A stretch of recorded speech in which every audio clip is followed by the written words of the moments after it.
Hey everybody, welcome to a new lo-fi Let's Play with Lee Alexander. Today, let's take a weird trip through Tass times in Tonetown. I like the idea of going to another world sometimes, don't you? So here we are. Let's begin right away. We're here in our grandfather's main living area in a secluded, winterized log cabin deep in the northern woods. The dining table has an order slip from the local pizzeria. Spot is here, lying on the floor. So, starting with a pizza slip and a dog, this adventure game is very whimsical, and in fact I think its kind of offbeat tone made it hard for reviewers to understand at the time. But Tass Times in Tonetown was created by Michael Berlin and his wife Muffy, and Michael was a contributor to Zork. They call those people implementers. So you're going to find a lot of whimsy and sort of positive tone here, and nice animations like this clock swinging back and forth in the background. So let's have a look at the order slip. You'll see that these pictures on the side that represent the actions that you can do are designed for a joystick interface, which I don't have. Luckily, the game can also be played with text inputs. This sort of hybridized interface would go on to be popularized by LucasArts later. So you can't help but notice that the anchovy and pepperoni combo has been circled. It's Gramps' favorite, but always gives him terrible nightmares. You know what, everybody? I like anchovies on my pizza too, I admit it. Let's have a look at Spot. It comes from the spot on his back. Let's pet Spot the dog. He would purr if he could, but he can't. Yeah, dogs don't purr in the real world, everybody. And if we have a talk to Spot, he wags his tail and smiles. Okay. There's not much else to do in this room. We're not supposed to mess with Grandpa's books. The sofa is comfortable and well worn. And there's nothing really on the floor, so let's enter the kitchen. The kitchen of the log cabin is lovely. It looks like there's a traditional stove and a lantern fixture. You're in a small, familiar kitchen. Spot is here, barking at the kitchen counter, okay? Oops. The counter. Sitting on the counter is an odd-looking cookie jar. There's a key in the jar. We now have a key. It's a good place to keep a key. So, further exploring the house shows us we're in a hallway off the living room. Our bedroom is off to the south, while the lab door is off to the north. I can see by the lock on this door that it's probably where we're set to use the key, but let's have a better look around. You're in a messy bedroom. Gramps was never the best housekeeper, even though he keeps a spotless laboratory. Spot sits by the foot of the bed, whining softly. So as the bed hasn't been slept in for a day or two, so as we learn from the Tass Times in Tonetown manual, our Gramps, who lives in this log cabin, is actually missing. All of his clothes are still here, apparently, and we don't know what's happened, and that's sort of the circumstance that we're given to understand. And there's some other really important clues in the manual that fortunately I'll be able to distill for you here. But look, drawers. Where is your mind? Okay, I didn't mean drawers in that way, but thanks. Let's continue onward. Unlock door. You open the door and rush inside. You're in Gramps' lab. It looks like it could use a good dusting. There's a half-eaten pizza and a fishbowl sitting on the lab bench. What I wonder is, how did Gramps get locked in here? And then, this door was locked, but the key was in the jar. Anyway, eat pizza. It's cold, slimy, and rather repulsive, but you managed to gag some down. You wish you hadn't. Yeah, I wish I hadn't, definitely. Look, fish bowl. A bunch of guitar picks sit in an otherwise empty fish bowl. Alright, well, it's an adventure game. We take everything that isn't nailed down. And read the book. The book is open to a page whose date is just a few days ago. It says, shouldn't have had the pizza. Well, neither should we, Gramps. Fell asleep with hoop on. Fear the worst. Grabbing some picks for barter. Am going through to examine pizza nightmare damages. Rips in space are feared to be, except for the first part of the book, encrypted with arcane symbols and mathematics. That's all you can make out. Well, okay, just in case we learn about some arcane symbols later, let's take the book and go along. And here we're treated to a lovely animation of Spot leaping through the hoop. Spot is someone that we can always count on to show us where we're supposed to go in the house and what we're meant to do. You're in the eastern part of the lab, standing before a silvery hoop which is large enough for you to walk through. A generator is bolted to the floor in the corner. Spot is here, leaping through the hoop like a circus dog. Hello, Spot. Okay, look at this generator. Brainwave generators. Just throw switch for a jolting experience. Shall we, friends? Let's try. Throw the switch. Spot leaps up with a glance over his shoulder, lets loose a little yip as he leaps through the hoop in a burst of sparks. Wow, I think I have an idea what will happen to us if we enter the hoop. We have everything, everybody? Are you ready? We have our icons. Take, talk to, drop, buy, hit, tell me about, which is an interesting command unique to this game, relatively unique to this game, and look. You get dizzy for a moment, then find yourself in another place. You're in a dirt-filled construction site. A trench running north and south starts here. It appears to be dug by unconventional means. The walls of it are smooth. Interesting. You look at Spot and notice he looks radical. He turns to you and says, "Say bye to Spot and low to Ennio. I have arrived. Let's blast." Ennio is following you. Wow, okay. Hey, Ennio. Ennio smiles and wags his tail, just as Spot would have done in the way less cool, way less Tass world before Tonetown. Pet Ennio. Ennio lets out a little purr. So Ennio, who would purr if he... Spot would purr if he could, but Ennio can. That's charming, isn't it? Okay. Let's look at the trench. The sides of the sandy trench appear to be fused as if burned by a strong acid. Interesting. I wonder what kind of construction site this is. You're in a dirt-filled construction site. A trench heads off to the south. It appears to be dug by unconventional means. Yep. Ennio is looking in the trench, so just as Spot seemed to guide us to things that we could find, I think we can trust Ennio. Let's check out the trench. The sides of the sandy trench appear to be fused as if burned by a strong acid. You brush some dirt aside and discover a jar. Okay, let's have the jar. Look, jar. It is a wide-mouthed jar coated with an unusual silver paint. There's a lid screwed tight on it. You open the jar. The jar is empty. Okay, close the jar. You're on the north and south sidewalk. There is a strange bullet-shaped building to the east and a construction site to the west. Ennio sniffs the breeze like a young pupper-snapper. Well, I like this place, don't you? You're on a north and south sidewalk. To the east is the Jimac Salon, while the construction site is off to the west. Hovering before you is a float phone. Okay. Let's look at the float phone. A little sign on it reads, "Lift receiver, follow directions." Okay. You hear, at the sound of the tone, insert a pic for information. Okay. We do have pics. The currency of this world. You insert the one pic into the float phone in here. The top tune is Tass by the Daglets. Fun fact, because I did a little bit of reading before I played this, Tass is apparently a play on the Harvard motto, the word veritas therein, and apparently the creators of this game used to say "very Tass" as a kind of in-joke, and students in their school started picking it up and saying Tass to mean cool. So here's the Tonetown Times. It's a newspaper. We hear a faint, muttering, annoying, stupid tourist. Wow, we must stand out here. We don't look much like this pretty Tass editor of the Tonetown Times. I think that there's going to be some dangers for us if we don't do something about our appearance. So let's head back over here and enter this salon. You're sitting in a chair in the Jimac Salon. Off to the east, you see a rack of brightly colored clothes through a doorway.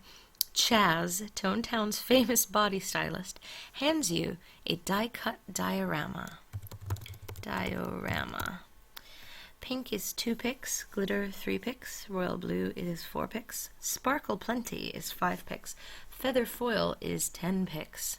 Look at Chaz, he looks great. In the manual, you see someone purchasing a feather foil. I think that's our way of knowing feather foils are pretty Tass.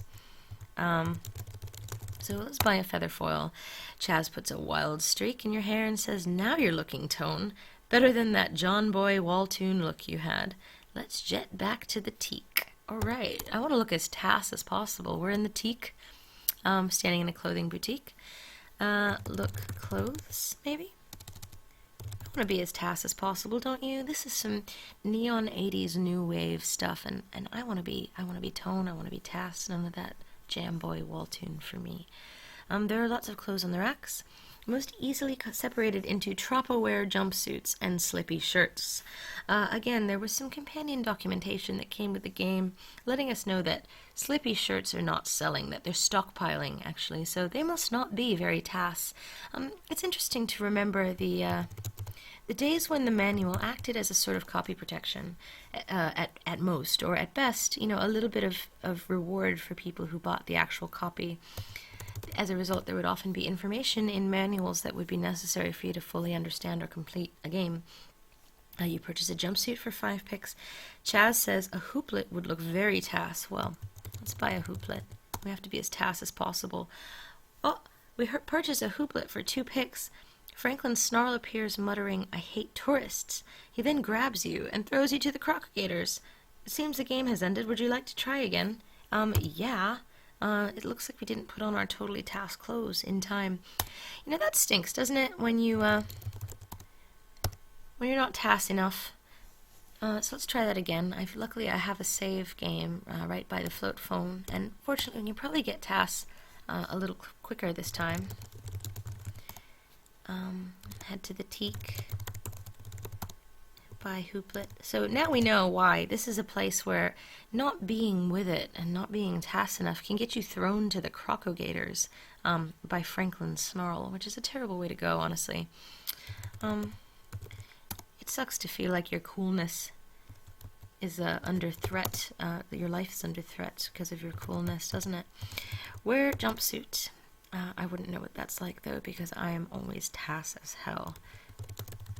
We're Tass as hell here at Lo-Fi Let's Plays now. We're wearing a hooplet, whatever that is. We're wearing a jumpsuit. We've got a feather foil.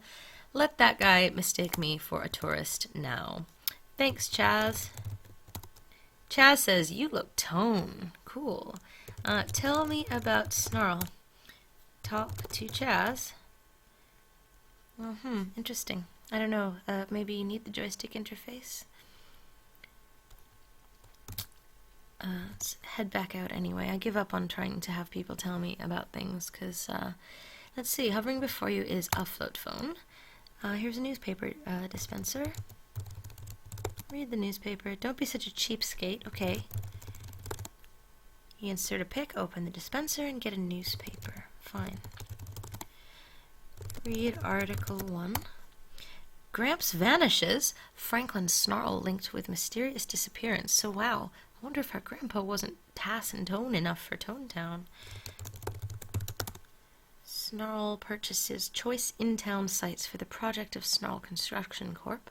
Location, location, location. That's everything in real estate, Franklin Snarl was quoted as saying. Wow, I'm a little concerned about this guy. Article 3. Blob pets or pests. The furor over the blob pets rages, apparently, as many citizens find themselves rugless. It burns me up, says Nessie Locke, recent blob pet purchaser. They're cute but tough to housebreak. Okay. You know, I love the idiosyncratic tone of Tass times in Tonetown, even though some of my reading led me to believe that the weirdness of the story made it stand out in perhaps a negative light relative to other common vocabulary adventure games of 1986, which is when Activision published this game. But I think this makes it more interesting to history. So if you're doing work that's weird right now and that has trouble finding an audience, don't worry. History will thank you eventually, ideally. We can all hope to be as loved as Tass times in Tonetown. Lost Near Nature Trail, debossed metal card, reward offered by F. Snarl. Okay. Any more articles, everybody? There are 5 articles. Well, okay, fine. You dropped a newspaper. Let's enter. Wow, you're in the main office of the Tonetown Times, the local newspaper. I've always wanted a job in writing, haven't you guys? There's a doorway off to the east. The editor is sitting behind his desk, working. Okay, talk to editor. You have to use first names in Tonetown, warns Ennio. This is another situation where if you didn't have the companion materials, you you simply wouldn't know the editor's name. So this is another thing that I had to find via background research, and that enhances the role that companion materials could play in adventure games. The editor's name is New You. Well, I want to be a new me. I want to get a job in journalism and become a new me. You look tone. Go print a press pass at a free terminal, then you're on photo assignment for the legend. Here's an instant camera. We need a close-up of the Daglets, the cool band in Tonetown. Okay, cool, we've got a camera. We need a press pass. You're sitting behind a terminal and printer in the newsroom across from Ennio's desk. Look, desk. Talk to Ennio. Ennio smiles and wags his tail. Looks like Ennio is a legend around here. Print, press pass. Terminal. Small computer terminal with a printer built into it. Use printer. Nothing unusual happens. Print pass. I don't know how to print. Let's see, who's this guy here? Interesting. Well, I don't know how to print my press pass. Look, printer. The standard laser-induced photon emission thermal printer. Use printer. Look, printer. Get pass. I don't know how to do that. Interesting. Well, I'm sorry. We won't be having a press pass today to photograph the Daglets. Let's see what else is happening here in Tonetown. Tell me about pass. Talk to New You. Ask New You about pass. What photo? Fine. You know what? Let's find out what else is going on here. We're visiting Tonetown a bit more. Continuing north. There's a strange bullet-shaped building to the east. Wow, this place is cool. Who wants to be a journalist when you can go to this awesome club where everyone has brightly colored, hella tone mohawks? The waitress has seated you at a booth and waits to take your order. From where you sit, you can see Fast Freddy's is really hopping. There are dancers whirling around on the dance floor, people eating and chatting at various booths along the walls, while rock music blasts out across the room. There's a small sign on the wall in your booth. You see mitts. Sign reads, "Welcome to Fast Freddy's, the hottest place in town. Glow burgers are big, hot, delicious, and glowing for only 3 picks. Activate your brain's neurotransmitters for just 2p with Fast Freddy's Fizzy." Wow, don't you wish that Tonetown was real? I want to look totally Tass and eat some rad burgers. Let's see. Buy a burger. The waitress asks, "And what will you have?" Our legendary Ennio. "A cold woofie on toast," Ennio says. Okay, I want a woofie too. The waitress says, "Those are only for legends like Ennio." Okay. Wear our mitts. Let's wear our mitts to eat the burger. The waitress has seated you. You see a glow burger. Let's eat our burger. Didn't think that bun would be tasty, but everything was delicious.